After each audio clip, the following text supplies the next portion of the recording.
One of the retorts to what we talk about here at Nomad Capitalist is that there's nowhere to run because everywhere is going to be bad. Today, I'm going to give you my retort to the idea that one government policy will rule the world.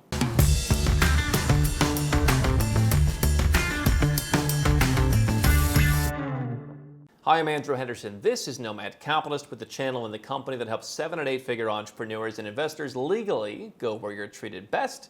You can learn more at nomadcapitalist.com.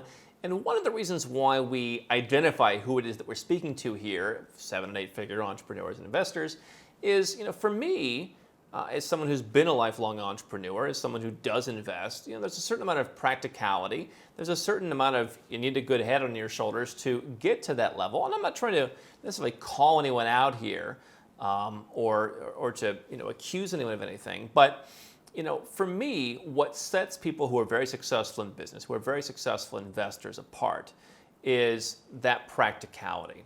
And what we hear from people on this channel who are, perhaps they feel like they have fewer options, is there's nowhere to go in this world. Stop running, stop playing hopscotch, stop moving between different jurisdictions, because you're not going to have anywhere to go. The high taxes, the lack of freedoms, all of that is going to encompass wherever it is that you want to go.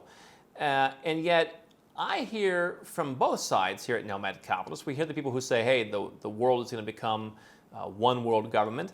On the other hand, we hear a lot about nationalism, how countries should be cracking down. And it's hard for me to kind of reconcile those two things. Here's what I know.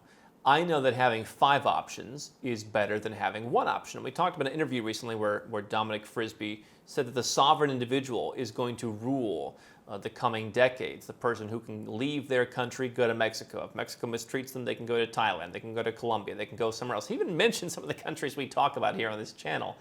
And 5 chances to win are better than 1. And so the first thing first, if you're saying, hey, the world is going to hell in a handbasket, the whole thing's falling apart, what can you do? Well, you know what? I'd at least like to have 5 chances to win rather than your 1 chance. And so, for me, if you want to protect yourself, the first thing to do is to have as many chances to succeed as possible.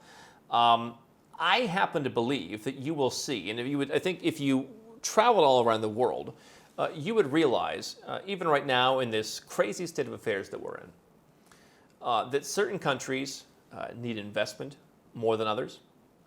Certain countries just culturally are more welcoming of people, foreigners, than others. Certain countries realize that they need to be competitive more than others. And so if you're sitting in the United States, or if you're sitting in any of the countries that have relatively stable, well-traded currencies, they can just print out more money, send out checks to people to sit at home. Don't worry about this whole thing. We'll send you $3,000 a month. Just stay at home and watch Netflix. If you're in one of those countries, it may seem, the legacy brand countries, it may seem like, hey, that's what everyone's doing.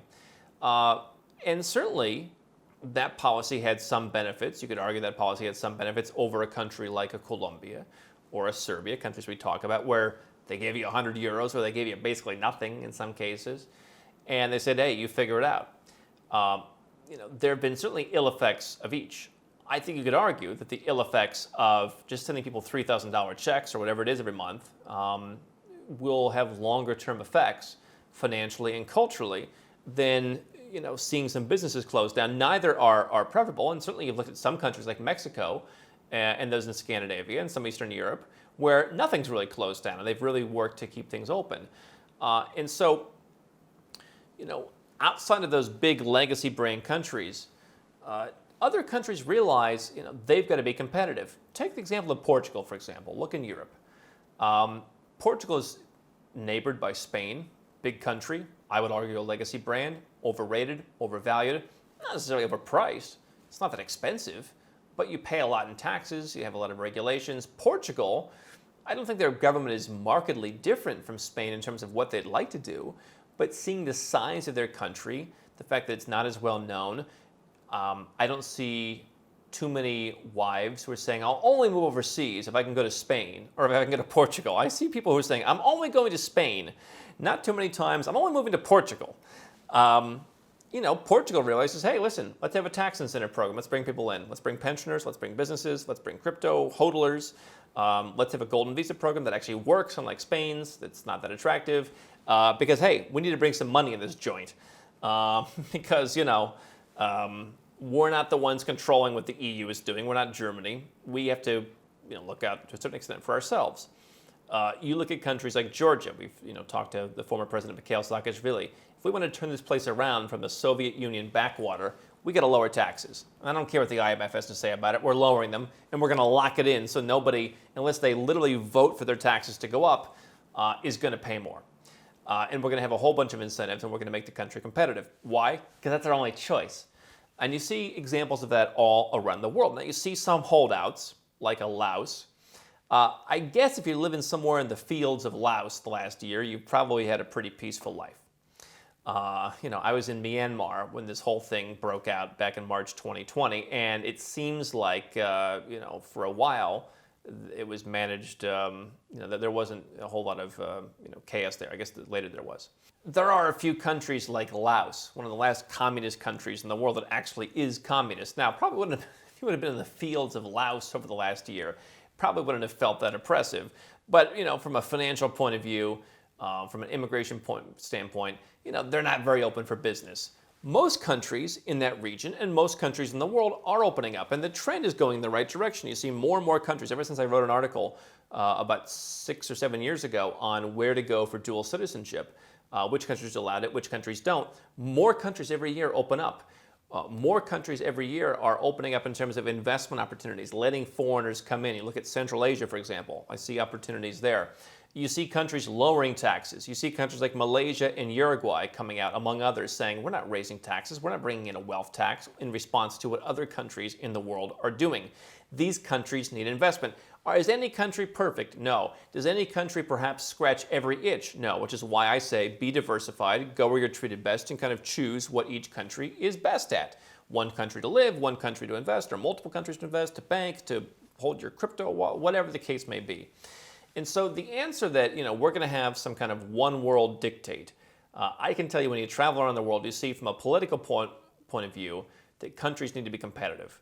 And I think that you're going to see countries, as you've seen the rise of these digital nomad visas, countries will want people to come to their shores, and they're going to try and be competitive. Now, they may not all be competitive for unvaccinated people, for example. And there are certainly countries that are opening up and making very friendly terms, but hey, you have to have a vaccination. Does that last forever? Perhaps not. But, there's going to be different countries that appeal to different kinds of people, right? So people who think this way can go here, who think this way can go there, who want this, who want that. There's going to be lots of different opportunities. And the reason I've said for many years there will not be the next Singapore is there will be many next Singapores who are good at individual aspects. You'll see the same financially as you do with freedom. Because these countries need to bring bodies, they need to bring dollars. Look what's happened to some of these countries' currencies during COVID when tourism was bad, and why do you think some of these countries are very eager to reopen? Because they need to give their currency a boost, they need to give their economy a boost, they need to put their people back to work. They cannot afford to send out the big checks every month. On the other hand, you look at freedom, you look at places like in Mexico, you look at where I was earlier this year in Colombia, in many places in Latin America, not all, but many. You look at Eastern Europe, where I was, I've been a lot in the last year. First of all, these countries, I was in Istanbul during a lockdown. If lockdown means walking around the center of town for 4 hours with the police watching on you and you're buying Eastlock hamburgers from street vendors while watching kids play on the sidewalks, then I guess you've got a lockdown. Hardly comparable to what happens in Australia, for example. And so the same words are used, but the terms are different. And if you're not there, you wouldn't know the difference. You would just think, hey, that's pretty oppressive also. But these are places where people just want to live their lives. And I'm not just thinking, this is not about a pandemic, but it's about a greater picture of we want to be left alone. We've seen what's happened when the government's oppressive. I think you're going to have countries that push back. And when I look at this is, we do come from a financial perspective. You look at something like the CRS, the Common Reporting Standard, where banks and countries share, banking information across each other to help allegedly combat tax evasion. You've got a little over 100 countries now signed up, closing in at about 110. That's out of, more than 200 jurisdictions around the world. The most common ones signed up. The tax havens signed up. The big countries, the Singapores, the European Union, they all signed up. There are plenty of places who have not gotten around to signing up. Maybe they want to sign up at some point in the future. Maybe they don't want to sign up. But, maybe they're just disorganized. But for whatever the reason, it's very hard to get every country in the world to go along. You want to roll out some kind of agenda?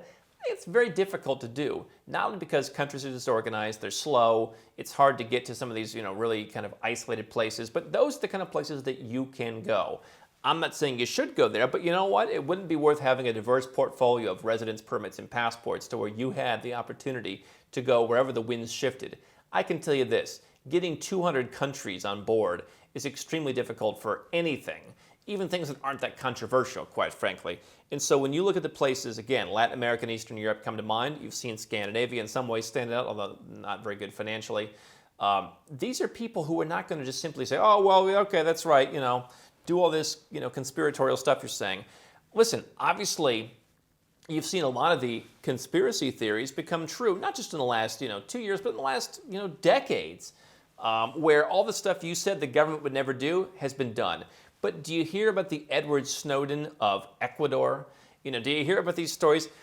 Again, no country is perfect, but if you're sitting in your Western bubble assuming that every country already operates or has been operating like a Western country with the same restrictions, I think you're wrong. I think these people have a different mindset. They've come from a different perspective.